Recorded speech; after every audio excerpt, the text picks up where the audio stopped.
سے پہلی ہم جنس پرست قوم کون تھی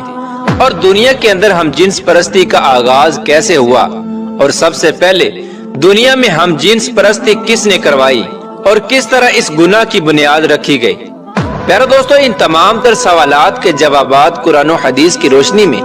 آج کی اس ویڈیو میں ہم آپ کو بتائیں گے، لہٰذا آپ سے گزارش ہے کہ ہماری اس ویڈیو کو اینڈ تک ضرور دیکھیے گا۔ پیارے دوستو، حضرت لوط علیہ السلام کی قوم وہ واحد قوم تھی جو دنیا کی بدترین فحاشی کرتی تھی۔ یہ لوگ اتنے گھٹیا تھے کہ عورتوں کو چھوڑ کر مردوں کے ساتھ ہم جنس پرستی کیا کرتے تھے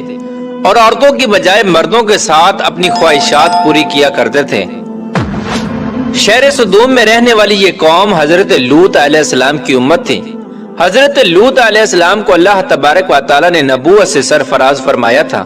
حضرت لوط علیہ السلام حضرت ابراہیم علیہ السلام کے بھتیجے ہیں اور آپ کو اللہ تبارک و تعالی نے شہر سدوم کی طرف نبی بنا کر بھیجا تھا۔ چونکہ حضرت لوط علیہ السلام کے والد کا انتقال بچپن ہی میں ہو گیا تھا، اسی وجہ سے حضرت ابراہیم علیہ السلام نے حضرت لوط علیہ السلام کو بچپن ہی سے پالا تھا، اور حضرت لوط علیہ السلام حضرت ابراہیم علیہ السلام کے پاس ہی رہے تھے۔ حضرت لوط علیہ السلام اپنے والد کے انتقال کے بعد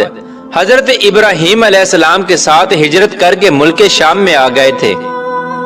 اور حضرت ابراہیم علیہ السلام کی خدمت میں مصروف رہے۔ حضرت لوط علیہ السلام نے چونکہ حضرت ابراہیم علیہ السلام کی بہت زیادہ خدمت کی تو حضرت ابراہیم علیہ السلام نے اللہ تبارک و تعالیٰ کی بارگاہ میں دعا کی تو اللہ تبارک و تعالیٰ نے حضرت ابراہیم علیہ السلام کی خدمت اور دعا کے صدقے حضرت لوط علیہ السلام کو نبوت عطا فرمائی۔ پیارے دوستو، حضرت لوط علیہ السلام کی قوم دنیا کی بدترین قوم ہے اور یہ عورتوں کو چھوڑ کر مردوں کے ساتھ اپنی خواہشات پوری کیا کرتے تھے۔ لیکن یہ لوگ اس گناہ کے اندر مبتلا کس طرح ہوئے اور کس چیز نے اس قوم کو اس گناہ پر اکسایا؟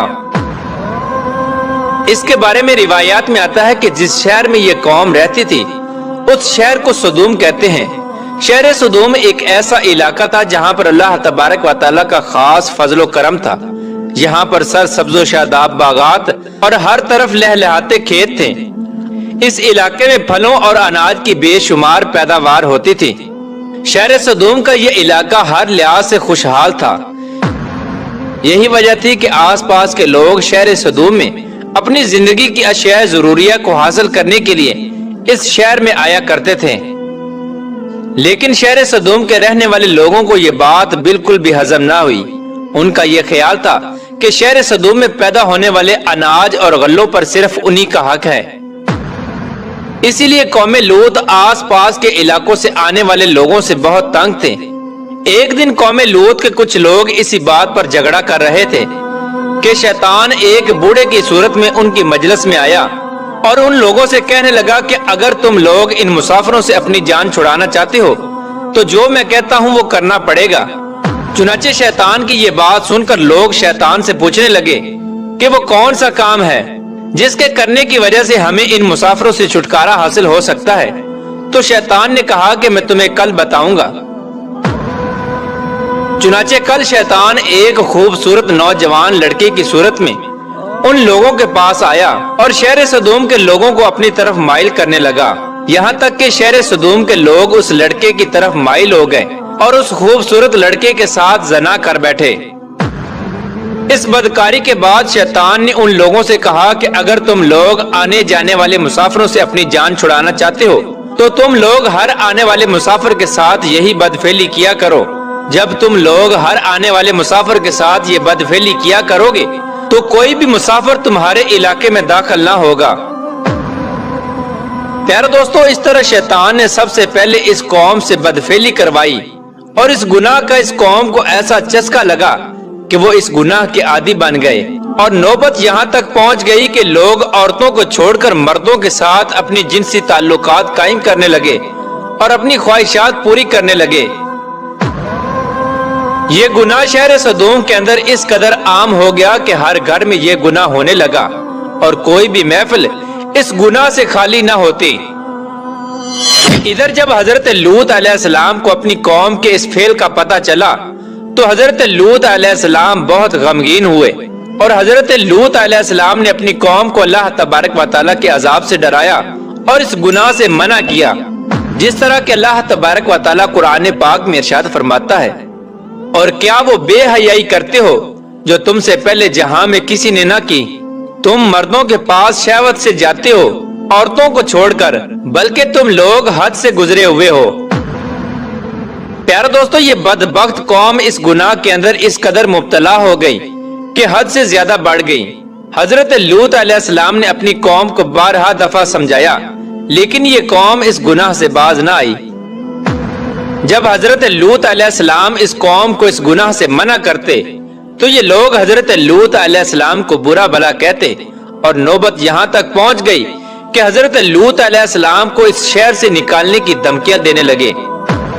جس طرح کہ اللہ تبارک و تعالیٰ قرآن پاک میں ارشاد فرماتا ہے، اور اس کی قوم کا کچھ جواب نہ تھا مگر یہی کہ ان کا کہنا تھا کہ اپنی بستی سے نکال دو، یہ لوگ پاکیزگی چاہتے ہیں۔ اس طرح جب یہ قوم حد سے زیادہ بڑھ گئی اور حضرت لوط علیہ السلام کو دھمکانے لگی، اور ساتھ ہی حضرت لوط علیہ السلام کو یہ کہنے لگی کہ اگر تم اللہ تبارک و تعالیٰ کے سچے نبی ہو تو ہم پر وہ عذاب لے آؤ جس عذاب سے تم ہم کو ڈراتے ہو، اور اس طرح اس بدبخت قوم نے خود ہی اللہ تبارک و تعالیٰ کے دردناک عذاب کو طلب کیا۔ پیارے دوستو، جب حضرت لوط علیہ السلام کی قوم اس بدفعلی کی وجہ سے قابل ہدایت نہ رہی تو اللہ تبارک و تعالیٰ کی طرف سے دردناک عذاب آ گیا۔ چنانچہ حضرت جبرائیل علیہ السلام چند فرشتوں کے ہمراہ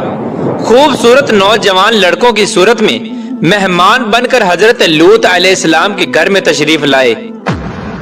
ادھر جب حضرت لوط علیہ السلام نے ان خوبصورت اور نوجوان مہمانوں کو دیکھا تو حضرت لوط علیہ السلام بہت فکر مند ہوئے، کیونکہ ان کی قوم پہلے ہی اس فعل بد میں بہت زیادہ سرکشی کر چکی تھی، لہذا وہ ان خوبصورت مہمانوں کو دیکھ کر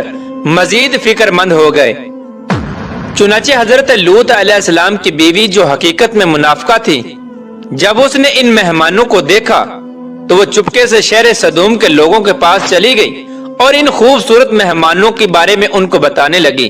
اور ان سے کہنے لگی کہ ہمارے گھر میں خوبصورت لڑکے آئے ہوئے ہیں، اور شہر سدوم کے لوگوں کو اس بدفعلی کی طرف دعوت دینے لگی۔ چنانچہ شہر سدوم کے بدفعلوں کو جب اس بات کا پتہ چلا تو تمام لوگوں نے حضرت لوط علیہ السلام کے گھر کا محاصرہ کر لیا، اور یہ لوگ ان مہمانوں کے ساتھ بدفعلی کرنے کے ارادے سے حضرت لوط علیہ السلام کے گھر کی دیواروں پر چڑھنے لگے۔ چنانچہ حضرت لوط علیہ السلام نے جب یہ منظر دیکھا تو اپنے مہمانوں کو ایک کمرے میں چھپا دیا، اور حضرت لوط علیہ السلام نے اپنی قوم کے بدفعلوں کو نہایت ہی دل سوزی کے ساتھ سمجھانا شروع کر دیا، مگر ان بد ارادہ لوگوں نے اور بد کردار لوگوں نے حضرت لوط علیہ السلام کی کوئی بھی بات نہ مانی، اور اس قوم کے بدبخت لوگ حضرت سیدنا لوط علیہ السلام سے کہنے لگے کہ ان خوبصورت نوجوانوں کو ہمارے حوالے کر دو تاکہ ہم ان کے ساتھ اپنی خواہشات پوری کر سکیں۔ ان لوگوں کی یہ بات سن کر حضرت لوط علیہ السلام نہایت ہی رنجیدہ ہوئے۔ یہ تمام تر معاملات وہ خوبصورت نوجوان بھی دیکھ رہے تھے جو حقیقت میں اللہ تبارک و تعالیٰ کی طرف سے بھیجے ہوئے فرشتے تھے، جو اللہ تبارک و تعالیٰ کا عذاب لے کر نازل ہوئے تھے۔ چنانچہ اتنے میں حضرت جبرائیل علیہ السلام نے حضرت لوط علیہ السلام سے فرمایا، یا نبی اللہ، آپ غمگین نہ ہوں، ہم اللہ تبارک و تعالیٰ کی طرف سے بھیجے ہوئے فرشتے ہیں، اور ان بدکاروں پر اللہ تبارک و تعالیٰ کا دردناک عذاب لے کر نازل ہوئے ہیں۔ اس وقت رات کا وقت تھا، چنانچہ حضرت جبرائیل علیہ السلام نے حضرت لوط علیہ السلام سے فرمایا کہ آپ مومنین کو اور اپنے اہل و عیال کو لے کر صبح ہونے سے پہلے پہلے اس بستی سے نکل جائیں، اور خبردار کوئی بھی شخص پیچھے مڑ کر نہ دیکھے، ورنہ جو شخص پیچھے مڑ کر اس بستی کی طرف دیکھے گا وہ بھی اللہ تبارک و تعالیٰ کے اس دردناک عذاب کے اندر مبتلا ہو جائے گا۔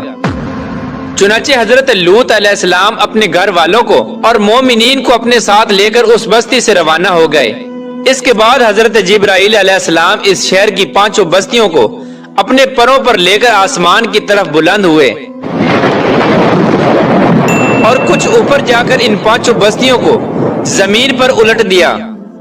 اور پھر اس کے بعد اللہ تبارک و تعالی نے اس بدبخت قوم پر پتھروں اور آگ کی بارش برسا دی، اور اس طرح اللہ تبارک و تعالیٰ کے اس دردناک عذاب کے اندر قوم لوط کی لاشوں کے پرکشے اڑ گئے، اور اللہ